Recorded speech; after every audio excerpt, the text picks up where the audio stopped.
श्री स्वामी समर्थ जय जय स्वामी समर्थ अवधूत चिंतन श्री गुरुदेव दत्त श्री स्वामी समर्थ महाराज की जय. मित्र हो, आज आपण सर्वजण अत्यंत पवित्र आणि दिव्य अशा महाशिवरात्री या सणाविषयी जाणून घेणार आहोत. ही रात्र आहे भक्तांची, ही रात्र आहे जागृतीची, ही रात्र आहे शिव तत्वाशी एकरूप होण्याची. फाल्गुन कृष्ण पक्ष चतुर्दशीला येणारी ही पवित्र रात्र भगवान शिव यांना समर्पित आहे. आजच्या व्हिडिओमध्ये आपण जाणून घेणार आहोत की महाशिवरात्रीची कथा आणि व्रताचे महत्त्व आणि संपूर्ण पूजाविधी. रात्रभर करावायचा जप आणि उपासना आणि शेवटी एक सुंदर संदेश. हे सगळं व्हिडिओमधून बघणार आहोत, त्यामुळे व्हिडिओ शेवटपर्यंत बघा आणि कमेंटमध्ये श्री स्वामी समर्थ आणि ओम नमः शिवाय लिहायला विसरू नका. महाशिवरात्रीची एक पौराणिक कथा आहे.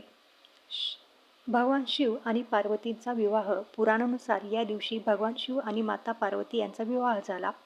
माता पार्वतीने शिवांना पती म्हणून मिळण्यासाठी कठोर तपश्चर्या केली.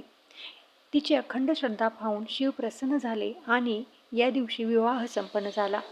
म्हणून ही रात्र विवाह, सौभाग्य आणि इच्छापूर्तीची मानली जाते. त्यातील कथा दुसरी आहे ती समुद्रमंथन आणि नीलकंठ. समुद्रमंथनाच्या वेळी हलाहल विष बाहेर पडले होते. या विषामुळे संपूर्ण सृष्टी संकटात आली होती. तेव्हा भगवान शिवांनी ते विष प्राशन केले. माता पार्वतीने त्यांच्या कंठावर हात ठेवला, त्यामुळे विष कंठातच थांबले. त्यामुळे शिवांना नीलकंठ हे नाव मिळाले. आता त्यातली कथा जी आहे ती तिसरी, ती शिवलिंग प्रकट होणे. पुराणानुसार या रात्री ब्रह्मा आणि विष्णूंना अनंत तेजस्वी ज्योतिर्लिंगांचे दर्शन झाले होते. त्यामुळे शिवलिंगाची पूजा करण्याची परंपरा यावेळी सुरू झाली. महाशिवरात्री व्रताचे महत्त्व. या व्रतामुळे पापांचा नाश होतो, मनशांती मिळते, आरोग्य लाभ होतो आणि विवाह योग, संतान प्राप्ती होते. ओम नमः शिवाय या पंचाक्षरी मंत्र जपल्याने मन शुद्ध होते. चला तर पूजाविधी आता संपूर्ण पाहून घेऊया.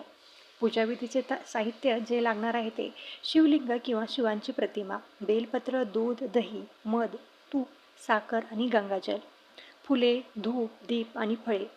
पूजा करण्याची पद्धत काय आहे तर सकाळी लवकर उठून स्नान करावे, शुद्ध मनाने देवाचे नामस्मरण करावे, पहाटे लवकर उठून स्नान करून स्वच्छ वस्त्र परिधान करावीत, संकल्प करावा, हातात पाणी घेऊन संकल्प करावा, मी श्रद्धेने महाशिवरात्री व्रत करीत आहे. अभिषेक. शिवलिंगावर क्रमाने पाणी, दूध, दही, मध, तूप आणि साखर अर्पण करताना मंत्र जप करावा. ओम नमः शिवाय, ओम नमः शिवाय, ओम नमः शिवाय. बेलपत्र अर्पण करावे. 3 पानांचे बेलपत्र अर्पण करावे. हे बेलपत्र अर्पण करत असताना ते कुठे तुटलेले नसावे आणि ते अर्पण करताना पालथे असे शिवलिंगावर ते अर्पण करावे. धूप, दीप दाखवावा आणि आरती करावी. रात्रभर उपासना करावी. महाशिवरात्रीच्या 4 प्रहरी पूजा केली जाते. प्रत्येक प्रहरात अभिषेक, मंत्रजाप, आरती, शिवलीलामृत आणि महारुद्राक्ष वाचावे. आता याच्यामध्ये उपवासाचे नियम काय आहेत तर फळ आहारच करावा, कांदा लसूण टाळावे, रात्रभर जागरण करावं. शिव म्हणजे संहार नव्हे तर परिवर्तन आहे. शिव म्हणजे राग नव्हे तर शांतता आहे.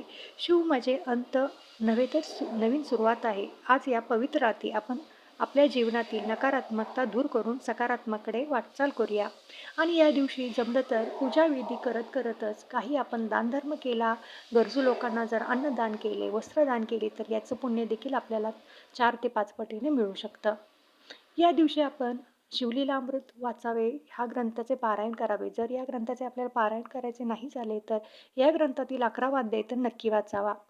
तसेच रुद्राभिषेक करावा आणि रुद्राभिषेक केलेले पाणी आहे ते आपले घरातील लहान मुलं तसेच जे आजारी व्यक्ती आहेत त्यांना जर तुम्ही दिले तर त्याच्यातून त्यांची सुटका होण्यासाठी, लहान मुलांचे आजारपण, त्यांचा हट्टीपणा कमी होण्यासाठी मदत होते. घरामध्ये दिवसभर शिवलीला अमृतचे पठण करावे. जर हे होत नसेल तर आपल्याकडून 11 अध्यायाचे तर पठण हमखास करावे. तसेच महामृत्युंजय मंत्राचा जप केल्याने या जपाचं जे तीर्थ आहे त्या तीर्थामुळे वेगवेगळ्या आजारावरती त्याच्यावरती रामबाण उपाय म्हणजे महामृत्युंजय मंत्राचं तीर्थ. हे तीर्थ घेतल्याने आपले वेगवेगळे जे आजार असतात, कॅन्सरसारखे आजार असतात ते बरे होण्यास मदत होते.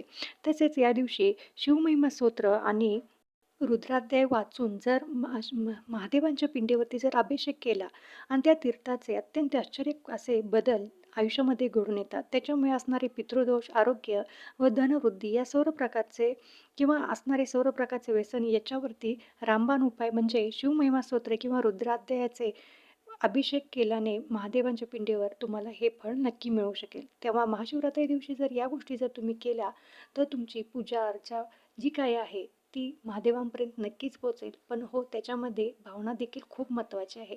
जर काहीच जर जमत नसेल, तर मनापासून अगदी शिवांना स्मरून जर तुम्ही ओम नमः शिवाय जप जर कामं करत जरी केला, तरी देखील महादेवांना तुम्ही प्रसन्न करू शकता. फक्त महादेवांना तुमची भोळ्या महादेवांना भोळी श्रद्धाच हवी आहे. व्हिडिओ आवडला असेल तर कमेंटमध्ये श्री स्वामी समर्थ आणि ओम नमः शिवाय लिहायला विसरू नका आणि सबस्क्राईब करायला देखील विसरू नका. धन्यवाद. श्री स्वामी समर्थ.